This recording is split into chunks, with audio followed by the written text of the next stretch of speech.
Hello again. My name is Gabby. I'm the English teacher at Marina Valley OFY, and this is the help for English 11B Unit 9 Performance Task 2. So for this one, you are going to be working on a multimedia presentation essay. It's kind of similar to the one that you did for English 11A for Units 4 and 5. But it's a little bit different. So let's go over it. So what's a presentation?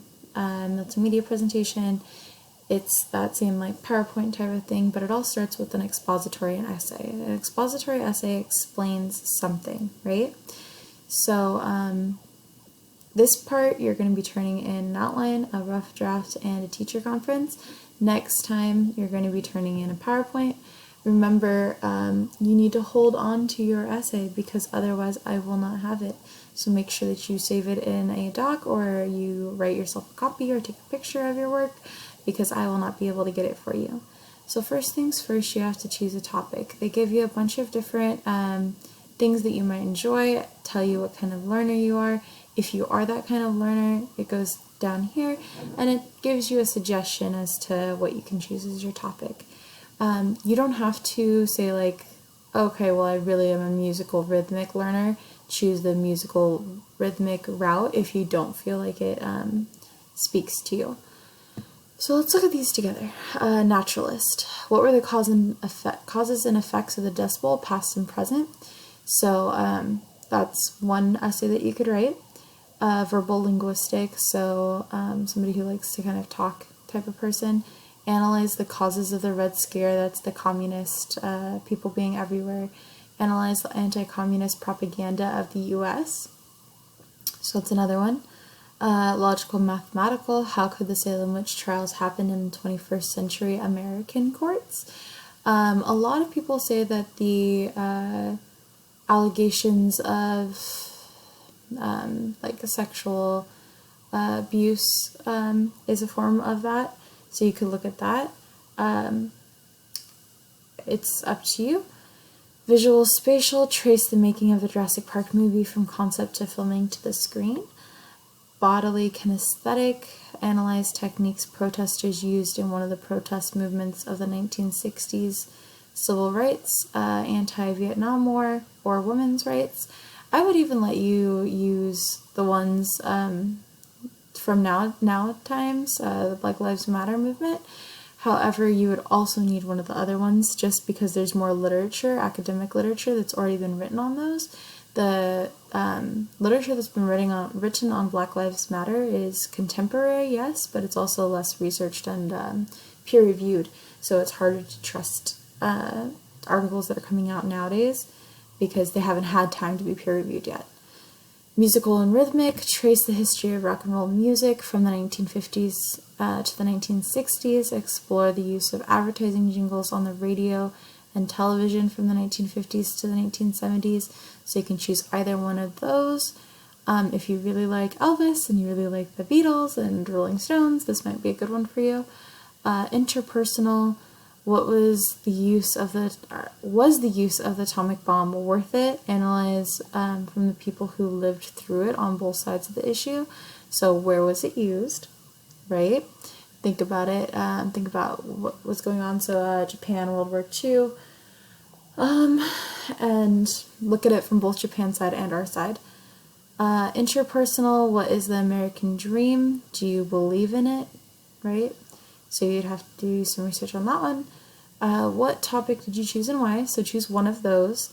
What do you hope to learn from the investigation of this report? So put there what you hope to learn. Choose an organizational method. So there's chronological, first, beginning, or middle, beginning, middle, end. There's cause and effect. This thing caused the other thing. Point and then counterpoint. So looking at both sides, that would be really great for the nuclear bomb one, or atomic bomb one. Parts to a whole, so to say like this makes up this, or order of importance. So this is the most important all the way down to the least important, or vice versa. This is the least important all the way down, leading to the most important. Which organizational method will you use and why? Research your topic and take notes. So which note-taking method will you use and why? You could use bubbles, you could use outline, you can use bullet points, however it works for you. Make sure that you have quotations and paraphrases in your notes, because otherwise you'll get lost in there. Which note-taking method did you choose and why? I always do outline because it makes the most sense to me. Next is 3 reliable sources. Remember, don't use things like theonion.com. If you can't find an author, if you can't find a date, you usually shouldn't use that source. Google Scholar is a great place to find reliable evidence. If you're unsure about a source and you're just kind of like, is this right? Send it to me. I'll tell you. I'll tell you if it's something you should use or not, and I'll tell you why I got to that conclusion. Yes, a lot of people use Wikipedia. I would suggest instead of using Wikipedia, so let's say like Wikipedia, right? So let's go to Wikipedia really quick. Instead of using actual Wikipedia to use as your source, see this little one? Click the one and it will take you to sources that you should actually be using. All of the sources on Wikipedia, all of the citations on Wikipedia are usually peer-reviewed, trusted, academic sources, but since they could not be, they could be wrong, you don't want to just use Wikipedia blindly. You want to go to the source and see if this looks like a reliable thing. Okay, we got an author, we got a date. Yeah, this looks reliable. This is something I can use instead. So you want to be careful just in case. And then develop a thesis statement. So remember your claim, your argument, and then your 3 main points, right? Rock and roll changed a lot. Okay, so rock and roll, topic, claim, changed a lot from the 1950s to the 1960s through bands such as the Beatles, the Rolling Stones, and Elvis Presley, right? There you go. There's my thesis statement. Create an outline. Remember, I have those outline papers on my Google Classroom under how to write an essay if you need more help with that. And then right here, you just want to make sure that you have all of these things done before meeting with me for your teacher conference. Your teacher conference should be done outside of our appointment time, so you need to create an additional appointment time to read me your essay. That way you can get some feedback in regards to what should be kept, facts, details, quotes, clarification, all that kind of stuff, redundancy, wordiness, organization, word choices, and then grammar stuff. So you'll get 5 points for the outline, 5 points for the teacher conference. You need to get at least 7 in order to pass that part. And then for your rough draft, this is what I'm going to be looking for.